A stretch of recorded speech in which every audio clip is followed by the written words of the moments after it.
योऽन्तः प्रविश्य मम वाचमिमां प्रसुप्तां सञ्जीवयति अखिलशक्तिधरः स्वधाम्ना अन्यांश्च हस्तचरणश्रवणत्वगादीन् प्राणान् नमो भगवते पुरुषाय तुभ्यम्।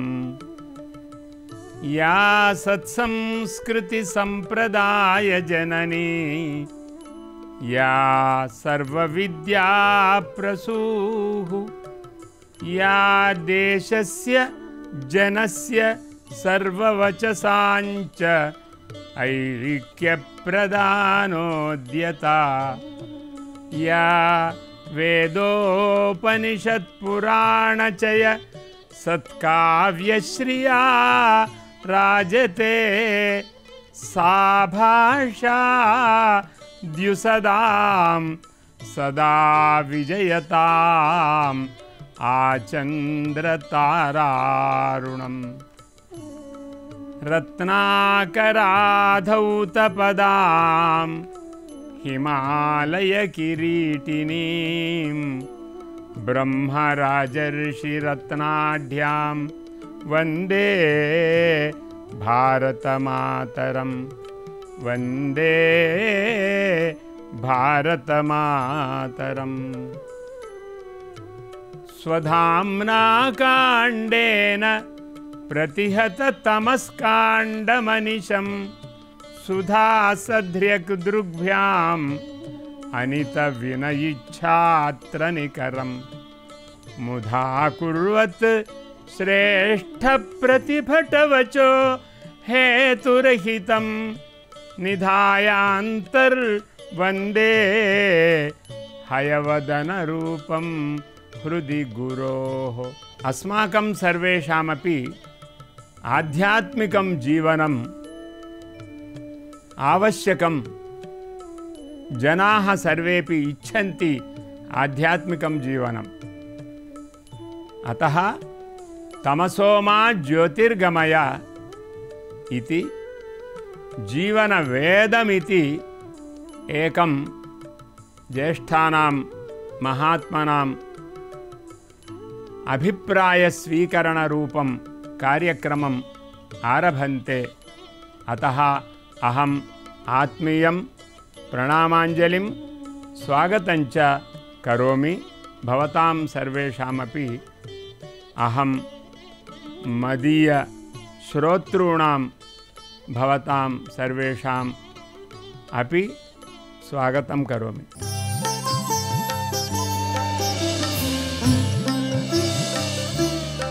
బ్రతకడం అనేది ఎలా అనే ఆలోచన మొదలుపెట్టినటువంటి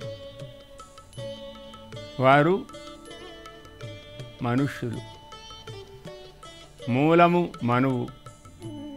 మన భారతీయ సంస్కృతి అనేక వేల లక్షల సంవత్సరాల కాలము నుండి మనుష్యులకు నిరంతరము సంస్కారాన్ని కలిగింపచేస్తూనే ఉంది. ఎవరైనా సంస్కారాన్ని కలిగించాలి. సంస్కారం అనేది లేకపోతే మనుష్య జీవనం కాదు. మనిషికి పశుపక్షి కృమికీటకాదులకు భేదమేమిటి? జీవనం అందరికీ అవసరం. అన్నీ బ్రతుకుతాయి. బ్రతకడం అనివార్యం. బ్రతకడానికి ప్రాణాలు అవసరం. ప్రాణాలు ఎంత అవసరమో, పంచభూతాలు ఎంత అవసరమో, ఆ పంచభూతాల యొక్క పరిరక్షణ ఎంత అవసరమో, నియమం అనేది ఎంత అవసరమో, స్వేచ్ఛ ఉండడం ఎంత అవసరమో స్వేచ్ఛ లేకపోవడం కూడా అంతే అవసరం. తన ఆలోచన ఎంత అవసరమో గురువుల యొక్క ఆలోచన కూడా అంత అవసరం. తల్లిదండ్రుల యొక్క ఆలోచన కూడా అంత అవసరం. సమాజం యొక్క చింతనం అవసరం. మనుష్యుల బ్రతుకు వల్ల పశుపక్ష్యాదులు, కృమికీటకాదులు ఇవన్నీ కూడా క్రమబద్ధమైనటువంటి జీవనాన్ని సాగిస్తాయి. మనుష్యులు క్రమబద్ధమైన జీవనము లేనివారైతే ఇతర ప్రాణులను నియమించేటువంటి అవకాశం ఉండదు. కాబట్టే ఎక్కడైనా మనిషి ఏదో ఒక నియమాన్ని పాటించకుండా ఉండడు. అతః జీవనం ఇత్యుక్తే నియమజీవనమేవ జీవనం, నియమరహిత జీవనం జీవనం న భవతి, సంస్కృత జీవనమేవ జీవనం, అసంస్కృత జీవనం న భవతి. అతః నియమజీవనం సంస్కృత జీవనం సర్వేషామపి ఆవశ్యకం. ఇప్పుడు జీవనము వేదమా లౌకికమా? ఇది వైదికం. మన భారతీయుల జీవనమైతే కేవలము వైదికమే. లౌకికముగా బ్రతకడం అనేది భారతీయులకు తెలియదు, ఎప్పుడూ తెలియదు. లౌకికమనే శబ్దానికి అర్థం స్వార్థంతో ఉండడం. తన ఉనికి ఉంటే చాలు, తాను బ్రతికితే చాలు, తనకు కావలసినవి ఉంటే చాలు. ఈ సమాజము కానీ మిగతా వాళ్ళు కానీ నాకు ఎవరు అక్కర్లేదు, ఈ ప్రాణులు కానీ ఇతర ప్రాణులు కానీ నాకేం వాటితో సంబంధం లేదు, అవి ఉంటేమిటి లేకపోతే ఏమిటి అనే ఆలోచన లేకుండా సాగే జీవనాన్ని ధార్మిక జీవనమని, వైదిక జీవనమని మనం పిలుస్తాం. సంస్కృత జీవనమని కూడా అంటాం. వైదిక జీవనము, ధార్మిక జీవనము, సంస్కార జీవనము అదే జీవనము తప్ప సంస్కారము లేని జీవనం కాదు. అదేవిధంగా మనిషి అంటే శరీరంగా భావిస్తున్నాం మనం, కానీ కేవలం శరీరం కాదు, ఇంద్రియాలు కూడా మనకు భాగం అయి ఉంటాయి. ఇంద్రియాలు అనేవి బాగుంటేనే మనం కూడా బాగుంటాం. కాబట్టి శరీర పరిరక్షణ ఎంత అవసరమో మనకు ఉంది. శరీరమాద్యం ఖలు ధర్మ సాధనం అని. ధర్మాన్ని సాధించడానికి శరీరం చాలా అవసరమని మనం నిర్ణయం చేసుకుంటాం. అంతేకాదు ఇంద్రియాలు కూడా అవసరమే. మన అన్ని ఇంద్రియాలు కూడా బాగా ఉంటేనే మనము బాగా బ్రతికినట్టు అవుతుంది.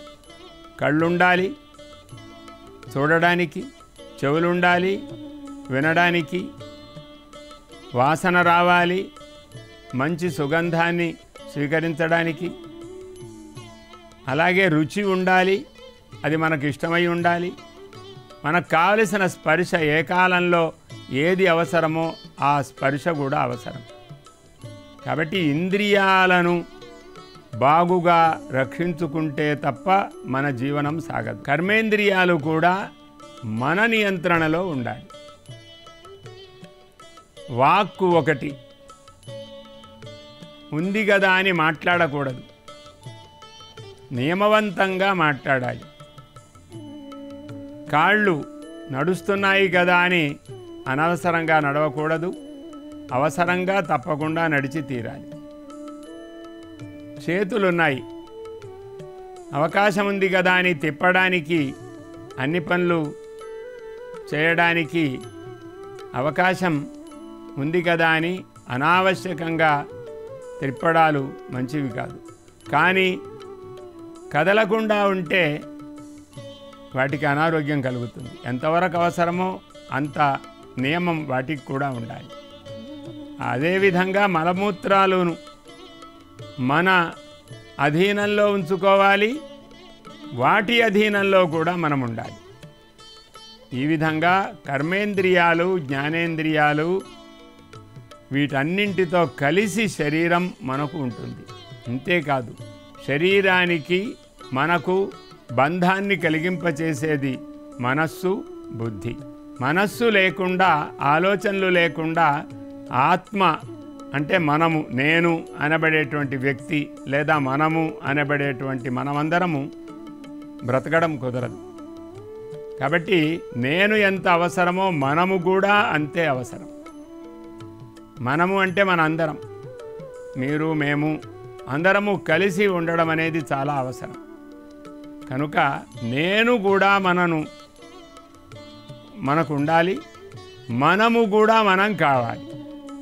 కాబట్టి ఆ నేను మనము అనేటువంటి ఒక వ్యవస్థ ఏదైతే ఉందో దానికి మనస్సుకు సంబంధం ఉంది.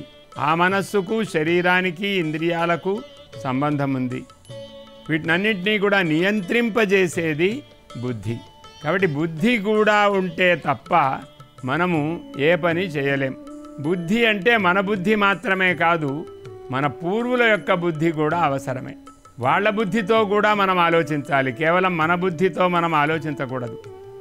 మనం భ్రమతో అనుకుంటాం, నాకెవరూ చెప్పనక్కర్లేదు, నేనేమీ విననక్కర్లేదు, నాకు అన్ని ఇంద్రియాలు బాగానే ఉన్నాయి, నా ఇష్టం వచ్చినట్టుగా నటిస్తామని. కానీ మనము ప్రవర్తించేటప్పుడు ఎవరో ఒకరి యొక్క ప్రభావం మన మీద ఉంటుంది. మనకు తెలియకుండానే మంచి చెడులు మనకే తెలుస్తాయి, ఎవరికీ తెలియకుండా ఉండవు. మంచి చెడులను తెలుసుకోవడానికి మనందరికీ ఒక రకమైనటువంటి చైతన్యం అనేది సహజంగా మనకు ఉంది. ఆత్మ అనే శబ్దముతో కానీ, నేను అనే శబ్దముతో కానీ మనం ఎవరినైతే పిలుస్తామో అది మనకు ఆత్మ అవుతుంది, చైతన్యం అవుతుంది. అది లేకపోతే శరీరం ఉన్నా, ఇంద్రియాలున్నా, మనస్సున్నా, బుద్ధి ఉన్నా ఏమీ ఉపయోగము లేదు. కాబట్టి ఈ విచిత్రమైనటువంటి ప్రపంచానికి ఒక విశిష్టమైనటువంటి అనుబంధమే జీవనం అంటే. జీవనం అంటే శరీరం బ్రతికి ఉండడం అనేది ఎలా సాధ్యమవుతుంది? నిత్యము జడమైనటువంటి శరీరము ఎలా బ్రతుకుతుంది? అది బ్రతకదు. జడము కాకుండా శరీరాన్ని చేతనవంతంగా చేయాలి. ఇంద్రియాలను ఎప్పుడూ పరిశుద్ధంగా ఉంచుకొని వాటిని సంస్కారపరుస్తూ ఉండాలి. అదేవిధంగా మనస్సు అలవాటు చొప్పున దోషాలు చేసేటువంటి ఆలోచనను చేస్తూ ఉంటుంది. దానికి నిరంతరము సంస్కరణం అవసరం. వీటన్నింటినీ కూడా ప్రేరణ చేసేటువంటి భగవత్ ప్రసాదితమైనటువంటి శక్తి బుద్ధి. ఆ బుద్ధి శక్తి మనుషులకే ఉంటుంది. అది దేనివల్ల వచ్చింది అంటే వాక్కు వల్ల వచ్చింది. దేవీం వాచమజనయంత దేవాః తాం విశ్వరూపాః పశవో వదంతి సానో మంద్రేషమూర్జం దుహానా ధేనుర్వాక్ అస్మాన్ ఉపసుష్టుతైతు ఇది ఏకః మంత్రः अस्ति. అయం మంత్రः కిం సూచయతి ఇత్యుక్తే మనుష్యాణం వాక్ ప్రాధాన్యం సూచయతి. అతయేవ సా వాక్ తెలుగు వాక్ ఇవ, హిందీ వాక్ ఇవ, మహారాష్ట్ర వాక్ ఇవ, కర్ణాటక వాక్ ఇవ నా సర్వాసాం భాషాణం మూలవాక్ సా. అతయేవ వయం వాచం పూజయామః. ప్రథమం వాక్. వేదమనే శబ్దాన్ని మనం వాడినప్పుడు ఈ వాక్ అనేటువంటి దాన్ని కూడా గౌరవించాలి. దేవీం, వేదం అనే శబ్దము అది తెలుగు అని అనుకుంటున్నాం, కానీ వేదం అనే శబ్దము కూడా సంస్కృతమే. సంస్కృతం అనే ఒక భాష మనకు ఉంది కాబట్టి అది సాక్షాత్తు వాగ్దేవతా స్వరూపం. మనను నియంత్రింపజేస్తుంది, సమాజాన్ని నియంత్రింపజేస్తుంది. ఈ వాక్కు వల్లనే మన భారతీయ సంస్కృతి నిలబడింది. ఈ భాష వల్లనే మన యొక్క విజ్ఞానం నిలబడింది. ఇప్పటికీ కూడా పాశ్చాత్య విజ్ఞానాలకన్నింటికీ కూడా మూల కారణమైన మన విజ్ఞానము ఈ వాక్కు చేత రక్షించబడింది. ఇప్పటికీ కాలగణనం మనము చేస్తాము. ఈ దేశం ఎంత గొప్పదో మనకు తెలుసు, నక్షత్రాలు ఎంత దూరములో ఉంటాయో తెలుసు, అలాగే కాలము ఎలా వస్తుందో మనకు తెలుసు. ఇలాంటి మహనీయులైనటువంటి ఋషులు ఏ యంత్రము యొక్క సౌకర్యాలను ఉపయోగించకుండా వాటి యొక్క అవసరము లేకుండా ఒక మహావిజ్ఞానాన్ని వేదముల ద్వారా ప్రదర్శించారు. అతః అస్మాకం సర్వేషామపి వేదాః ప్రమాణభూతాః, వేదాః అవశ్యం శ్రోతవ్యాః. ఏవం వేదానాం ద్వారా వేదధర్మః అస్మాభిః జ్ఞాతవ్యః. వేదోఖిలో ధర్మమూలం, సర్వోపి వేదః ధర్మమూలః. అతః వైదిక జీవనం ధార్మిక జీవనం ఇత్యుక్తే సంస్కృత జీవనం. మన భాషలన్నీ కూడా సంస్కృత భాషలే. సంస్కారాన్ని కలిగింపచేసే భాష సంస్కృత భాష. ఒక పేరు పెట్టాం కాబట్టి మనము సంస్కృత భాష, తెలుగు భాష, హిందీ భాష, గుర్జర భాష అనే ఒక భేదభావన చేత మనము చూస్తున్నాం. కానీ మన భాషలన్నీ సంస్కృత భాషలే. అస్మాకం భాషాసు సర్వత్ర సంస్కృత భాష వర్తతే. యది వయం సంస్కృత భాషాం వయం చింతయామః, సంస్కృత భాషా శ్రవణాభ్యాసం కుర్మః, తదా అస్మాకం జీవనం వేదమయం భవతి, వైదికం జీవనం భవతి, ధార్మికం జీవనం భవతి, సంస్కారయుక్తం జీవనం భవతి. అతః వయం సర్వేపి పవిత్ర జీవనం కర్తుం, పుణ్యజీవనం కర్తుం ప్రథమం వయం సంస్కృతస్య భాషాయాశ్చ జీవనస్య చ సంబంధం వయం జానీమః. ఒక భాషకు ఒక జీవనానికి సంబంధం ఉందనే విషయం మనం ముందు అర్థం చేసుకోవాలి. మాట జీవనమా ఆచరణ జీవనమా అనేది మనందరికీ కూడా ఒక ప్రశ్న. మాట ఎందుకు, మాట ఎలా ఉండాలి? మాట సంస్కృతమై ఉండాలి. ఈ సంస్కృతమైన మాట మనను రక్షిస్తుంది అని భర్తృహరి ఒక మాట చెప్పాడు. కేయూరాణి నభూషయంతి పురుషం, హారాన చంద్రోజ్వలాః, న స్నానం న విలేపనం న కుసుమం నాలంకృతా మూర్ధజాః, వాణ్యేకా సమలంకరోతి పురుషం యా సంస్కృతా ధార్యతే, క్షీయంతే ఖలు భూషణాని సతతం వాగ్భూషణం భూషణం. సర్వాభరణాని నశ్యంతి కింటు వాగ్భూషణం న నశ్యతి. ఋషీణాం జీవనం అస్మాకం ఆవశ్యకం. అతః సంస్కృత జీవనం ఆవశ్యకం. ఈరోజు నేను చెప్పిన మాటలో, నేను చెప్పిన విషయంలో ప్రధానమైనటువంటి అంశం ఏమిటి అంటే, జీవనానికి వాక్కుకు సంబంధం ఉంటుంది. నియంత్రించబడిన జీవనము కావాలి. దానికి మన భాష సహకరిస్తుంది, సమాజము సహకరిస్తుంది, మనము సహకరించాలి. మన పూర్వ ఋషులు సహకరిస్తారు, వాళ్లను గౌరవించాలి, తల్లిదండ్రులను గౌరవించాలి. వాళ్ళందరి వల్ల మాటలు వస్తాయి, ప్రవర్తన వస్తుంది. కాబట్టి ఋషుల యొక్క వాక్ ఏమిటంటే వద కురు, సత్యం వద, ధర్మం చర. ఈ రెండు విషయాలకు ఉపోద్ఘాతంగా ఈ రోజున నేను చెప్పిన ప్రసంగం ఇంతటితో పూర్తవుతుంది. నమస్కారం. ఈ కార్యక్రమాన్ని తిరిగి చూడాలనుకుంటే www.youtube.com/ETV Life Spiritual లో చూడవచ్చు.